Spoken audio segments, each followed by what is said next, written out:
자, 분위기를 좀 바꿔볼게요.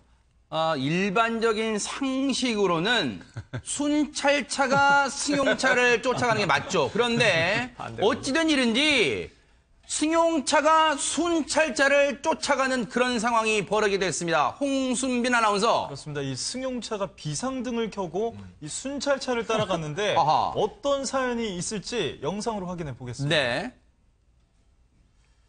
네, 지난달 말입니다. 여기에 이 고속도로에 배치된 순찰차에 대한 이야기입니다. 아하. 이제 고속도로에서 근무 중인 이 순찰차로부터 어떤 한 여성이 도움을 청합니다. 아하.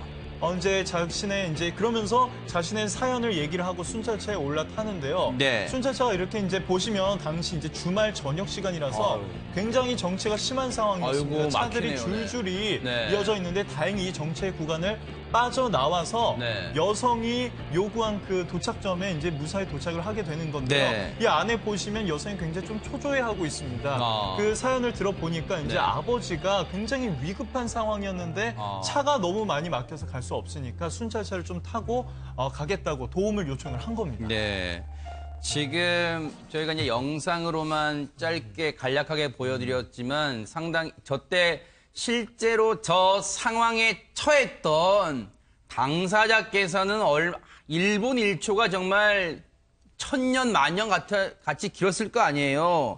뭔가 봤더니요. 왜 다급하게 순찰차에 도움을 요청했는지 봤더니 김복준 의원님, 이 아내 그 부부인데 부부가 이제 다가왔는데 그 중에 아내분의 아버지께서 위독하셨나 봐요. 그래서 임종을 지킬 수 있게 도와주세요라고 부탁을 했답니다. 경찰분에게. 네, 그러니까 아마 아내분의 그러니까 저 운전자 이 남편의 입장에서는 장인이겠죠. 그러네요. 그러니까 이제 두 부부가 그 장인, 그러니까 운전하는 사람 기준으로 하자고요. 네. 장인의 그 임종 때문에 이제 두 아내를 싣고 가는데 네. 차가 너무 막히니까 아내가 장인의 임종을 못 볼 것 같으니까 마침 이제 그 앞에 있던 순찰차에 가가지고 네. 내가 아버지의 임종을 좀 보고자 하니까 네. 순찰차를 태워줄 수 없습니까? 했더니 순찰차에 그 아내분을 태운 것 같아요. 네. 그리고 이제 경광등을 이제 켜고 가고 네. 남편은 뒤에서 이제 비상깜빡이를 켜고 따라간 것 같습니다. 이제 그러한 내용으로 해서 임종을 볼 수 있게 경찰이 도와줬다는 얘기죠. 어차피 예. 자기가 타고 왔던 차를 버릴 수는 없으니까 일단 아내분만 타고 뒤에 그 깜빡이 켜고 남편은 이제 따라간 거예요. 승용차를 타고 비상등을 켜고 순찰차가 터놓은 길을 따라가는 상황이었는데 당시에 얼마나 급박한 상황이었는지 저 도움을 줬던 경찰분의 얘기를 직접 들어봤습니다. 갑자기 이제 그 부부가 이제 순찰차로 달려와가지고 그런 사정을 이야기하더라고요. 임종이라도 아버님이 이제 사고를 당했는데 임종이라도 좀 지켜볼 수 있게 도와달라고 해가지고 이제 근데 뒤에 일반 차량도 같이 끼어들라고 하니까 사람들은 모르잖아요. 제 차도 이제 긴급한 차량인지 사람들이 길을 열었다가 닫아버리잖아요. 뒤에 차는 바로. 그러니까 그 차는 나중에 늦게 도착했어요. 나중에 떨어져가지고. 이제 부부 중에 여자분 아버님이었는데 그래서 여자분만 좀 먼저 태워가지고 저희가 먼저 갔던 거예요. 남자분은 차를 타고 따라오고. 부부가 결국은 임종을 지켜봐서 고맙다고 뭐 연락이 왔다 그러더라고요. 저희가 가족이 많아요. 6명인데 자식이 6명인데 제가 막내인데 아버지가 이제 80 정도 되셨어요. 그래서 저도 항상 마음에 이제 아버님이 좀 그냥 항상 언제 돌아가실지 모른다 그런 마음이 있으니까.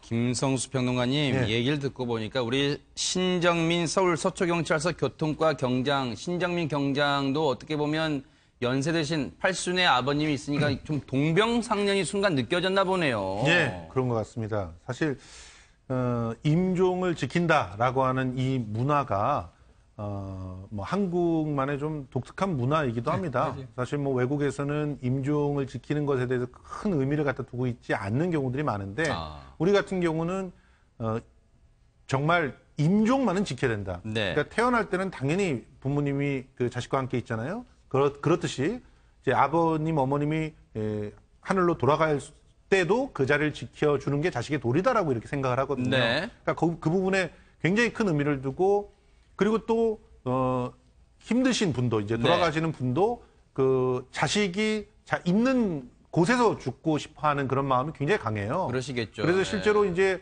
의식이 없는 상태에서도 네. 자식들이 올 때까지 숨을 놓지 않고 있는 경우들도 상당히 많이 봅니다. 실제로. 이번 아버님 같은 경우도 병원에 딸이 도착한 이후에 무려 이틀이나 살아 계셨어요. 네. 그러니까 이거는 뭐라고 설명할 수가 없는 거거든요. 네. 방금 이제 돌아가실 것 같다라고 했는데 딸이 올 때까지 아버님께서 기다리시고 그리고 이틀을 더 딸과 함께 있었다는 네. 거예요. 이제 이런 흐름들에 대해서 우리가 정말 이게 법적으로는 좀 따져봐야 될 것 같지만 네. 그래도 이런 마음을 공감하는 것이 네. 사실은 공권력의 기본이 돼야 되지 않을까 하는 생각을 합니다. 그래서 이 경찰이 네. 설사 절차를 지키지 않았다고 하더라도 네. 이런 부분에 대해서는 좀 이해를 하는 것이 좀 필요하지 않을까요? 그 임종 아마 시청자분들 중에서도 부모님을 여의신 분들이 있으실 거예요. 뭐 이제 저도 그런 사람 중에 한 명입니다만 임종이 이제 임박했다고 해서 이 식구들 다 모인다고 해도요. 이제 이런 경우가 있습니다. 뭐 그렇다고 이제 바로 운명하시거나 그러지 않고 며칠 더 연장될 수도 있는데 그렇다고 이 방송 보시는 분들이 에이 급한 상황도 아니었네. 그런 상황에 순찰차를 이용해라고 생각하실 분도 계시지만 이 막상 당사자 아내분한테는 친정 아버지잖아요. 그리고 남편한테는 장인어른이고 이 부부 입장에서는 얼마나 애가 탔겠어요. 앞서 자막도 보셨겠지만 순찰차가 저렇게 길을 터주고 도움을 받았는데 이인철 변호사님 무려 25분에서 30분 정도 걸렸대요. 그러면 만약에 순찰차 도움 안 받았으면 이거 몇 시간 걸릴 거리였을지도 몰라요. 그렇죠. 이제 뭐 모세의 기적을 보여준 건데. 네. 정말은 이제 응급한 이제 뭐 앰뷸런스라든지 아니면 뭐 범행을 막기 위해서 하기 위해서는 이렇게 길을 터줘야겠죠. 근데 이 사건을 한번 생각을 해볼 필요는 있을 것 같아요.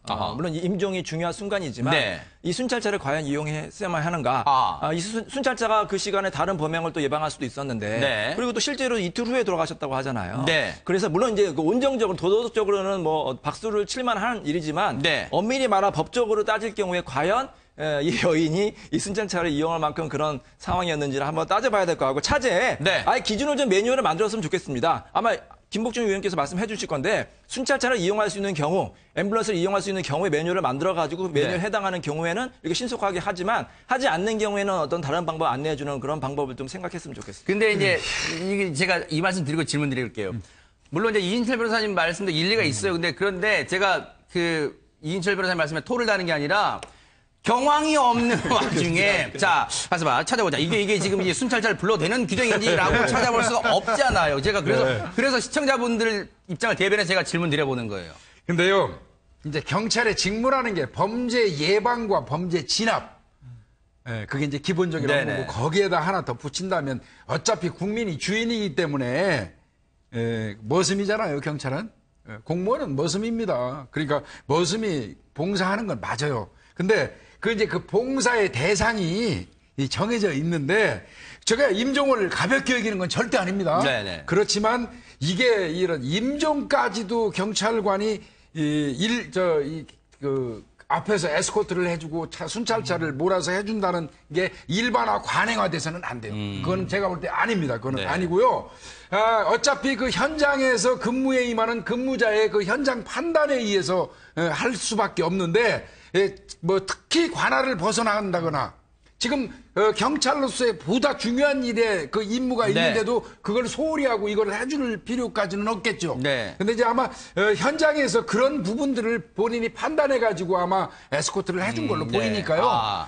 그 부분은 이제 현장 근무자의 네. 어떤 판단에 맡겨야 되고 다만 임종까지도 당연히 경찰이 에스코트 해준다는 게 일반화되는 네. 그런 인식을 가져서는 안 됩니다. 네. 그거는 잘못된 겁니다. 그럼 만약에 임종까지 했으면 누구나 빨리 급하면 다 경찰에 큰일 나요, 전화해가지고 온 그러다가. 국민이 네. 다 이용해야 되는데 네. 제 생각은 이래요. 지금 뭐 우리 문재인 정부가 공무원 증원한다고 하잖아요. 경찰도 뭐 증원한다고 하는데 두 가지 파트로 나눴으면 좋겠습니다. 범죄를 정말 예방하고 급하게 빨리 강도를 잡아야 되는 경찰, 이런 경찰하고 대국민 서비스를 하는 뭐 행정 그런 기관을 만들었으면 좋겠어요. 네. 뭐 이런 경우도 그렇지만 우리가 많이 봤잖아요. 뭐 이제 할머니를 도와주고 뭐 경찰차를 실어가지고 뭐 이렇게 해주고 물론 대국민을 위해서 좋지만 네. 사실 경찰의 본연의 의무는 네. 강도 잡고 중범죄인 잡는 거 아닙니까? 네. 그러니까 그런 경찰 인력을 낭비하면 안 되거든요. 네. 아예 그런 파트를 좀 분화해서 네. 좀 이렇게 확실하게 좀 대국민 서비스를 했으면 좋겠습니다. 그 시청자분들이 혹시라도 오해하실까봐 이제 제가 부연 설명을 드리면 지금 김복준 의원님이나 이인철 변호사님이 이번에 도움을 주신